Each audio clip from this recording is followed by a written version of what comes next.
Hey there, how's it going? My name is Robert from Master Guitar Academy. If you don't know me, let me tell you that I'm a guitar instructor. I cover blues, jazz, funk, rock, music theory, and so on. So if you're interested in that, make sure you hit subscribe right now. I also do gear demos and reviews of stuff that I find interesting, which brings us to this, the Tone Shifter Mini, an inexpensive, great sounding audio interface. So as you can see, it's a small, lightweight audio interface, and it makes it easy to connect your guitar, bass, keyboard, or microphone to your recording device, which could be your home studio, your computer. But what excites me the most about this one is that it makes it really easy to get good sound with your mobile devices. In my case, that means iPhone and iPad. The sound quality is nothing to spit at either. 192 kHz 24-bit means it has high resolution audio. And what that really means is that it's able to capture audio at a quality level that's higher than most people will ever need. Now let's take a closer look. So let's have a listen. I'm using the Bias FX, the free version. The amp model is called 69 Plexiglass.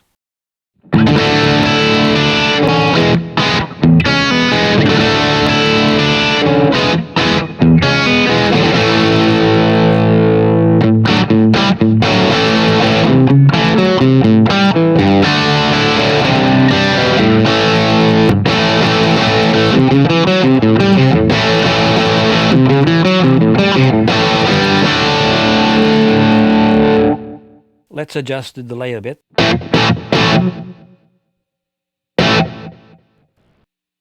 There.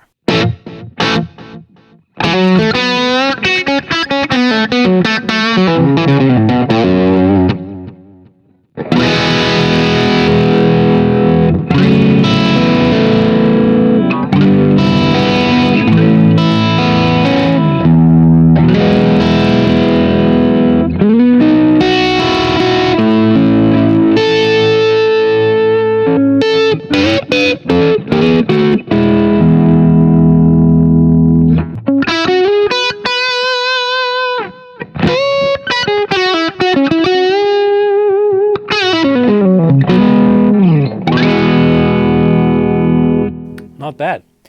Let's add a drive to get some gain going.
Alright, so let's take a closer look.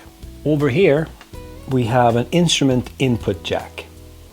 This is where you plug in your guitar or your bass or any other instrument with a 1/4 inch plug. Here we have an XLR input for condenser microphones or dynamic microphones. Over here we have a headphone jack, a 3.5mm stereo jack. An interesting thing about this one is that it has a sampling rate indicator. There's an indicator ring that will be lit when power is on. It will also change the color depending on the sampling rate used. 48 kHz is green, 96 kHz is orange, and 192 kHz is red.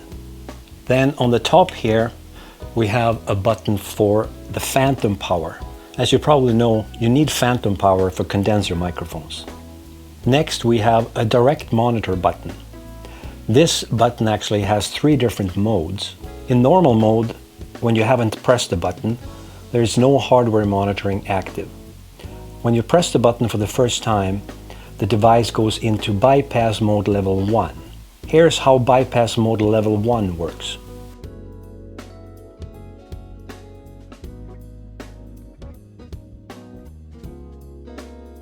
And here is how bypass mode level 2 works.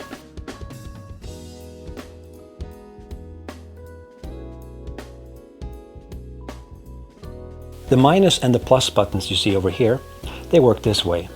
In normal mode or bypass mode level 2, the buttons are assigned to change the output volume up or down by 4 dB every step.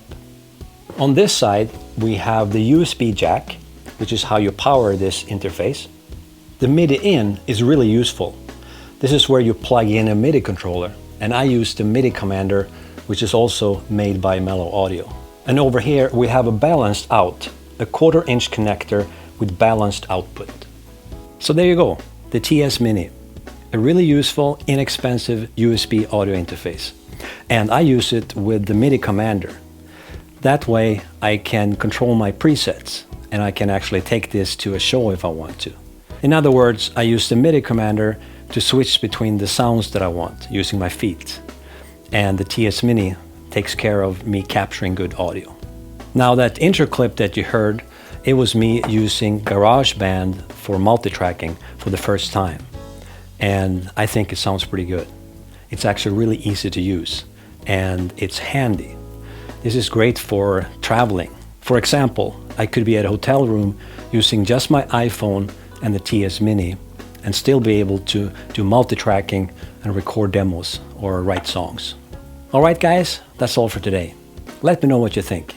I'll catch you next time.